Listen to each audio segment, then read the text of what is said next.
Welcome back, children. We are continuing the chapter Motion and Time from class 7. Okay, this is the 14th chapter, and in this part, we are discussing about certain measurements.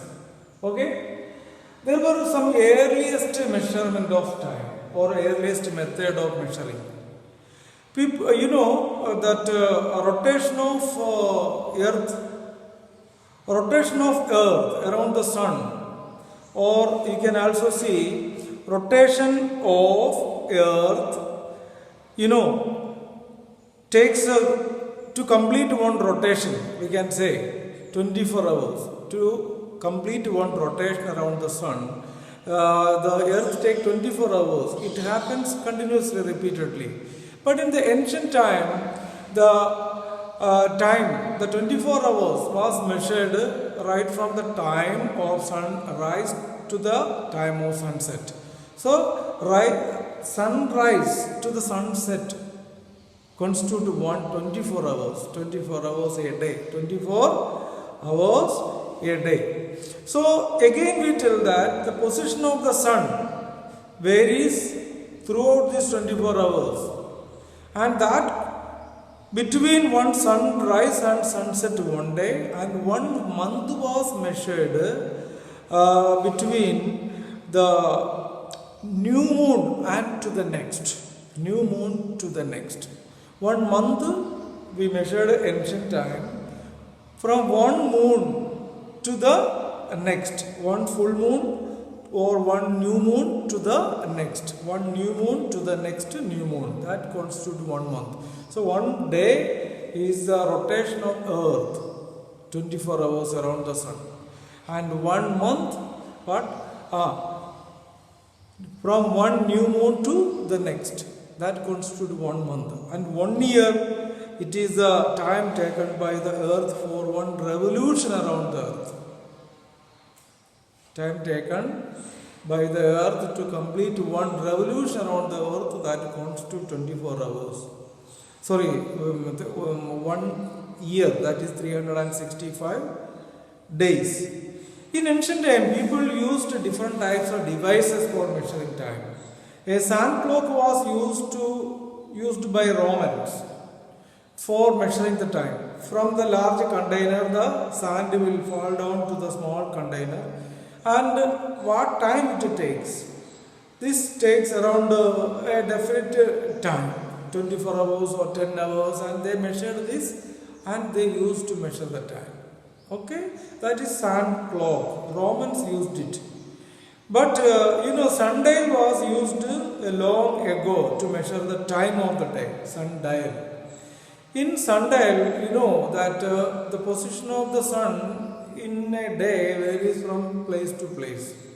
As the place and place of the sun changes throughout the day, the shadow it casts, also length and the distance caused by the shadow of an object also will change. When sunlight falls, when the position of the sun changes, the shadow caused by the shadow of the object caused by the sun rays will also change. This is used for measuring the time. All these are, the time is measured not perfectly. All these indicate the inaccurate measurement of the time. Okay, so sundial was used to measure the time of the day, and sand clock was also used to measure the time of the day. A few hundred years ago, even the Maharaja of Jaipur, Jai Singh II, he constructed Jantar Mandars at Delhi, Jaipur, Varanasi, Ujjain and Mathura for this purpose. A few hundred years ago. Now, later on, there comes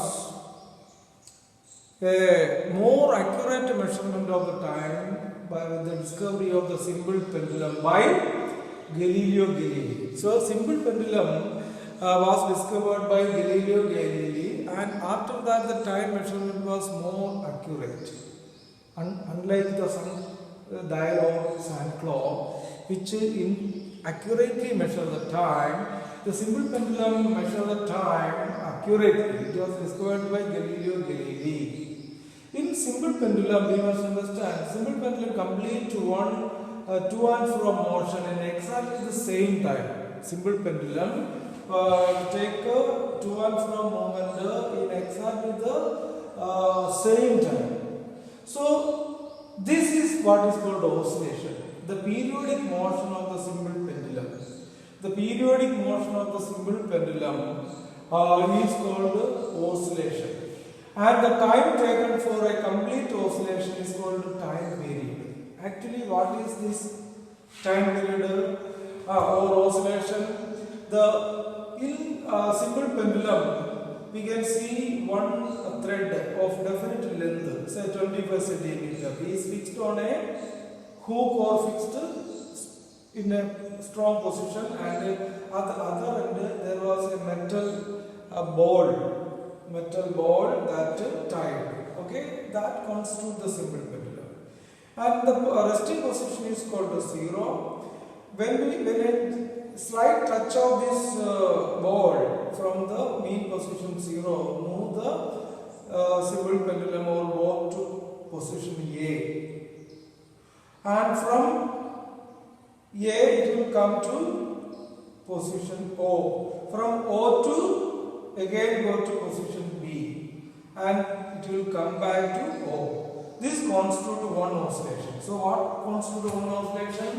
The movement of the ball from the mean position O to A, then A to O, then O to B constitute one oscillation. And if the length of the thread or toy is 25 centimeter, for one complete oscillation, this simple pendulum takes exactly 1 second. If the length is 25 centimeter. As long as the length is fixed, length is not changed, it will not change the time for oscillation. Okay? And we can see when the length of the simple pendulum changes, the time taken for completing one oscillation will also change. Later on, it comes pendulum clock. In pendulum clock, this simple pendulum principle is used. Later on, mechanical wristwatch. In mechanical wristwatch, you can see few years back, mechanical wristwatch was used, in which a balance wheel was used instead of the pendulum, balance wheel. The electronic watches accurately measure the time, but the latest time the accurate measurement of time was used. Time was made in the quartz watch, in which a quartz crystal which vibrate very fast at a precise rate. Quartz crystal in the quartz watch vibrate precisely at a very precise time. That is the most commonly used watch. That is quartz watch. Okay.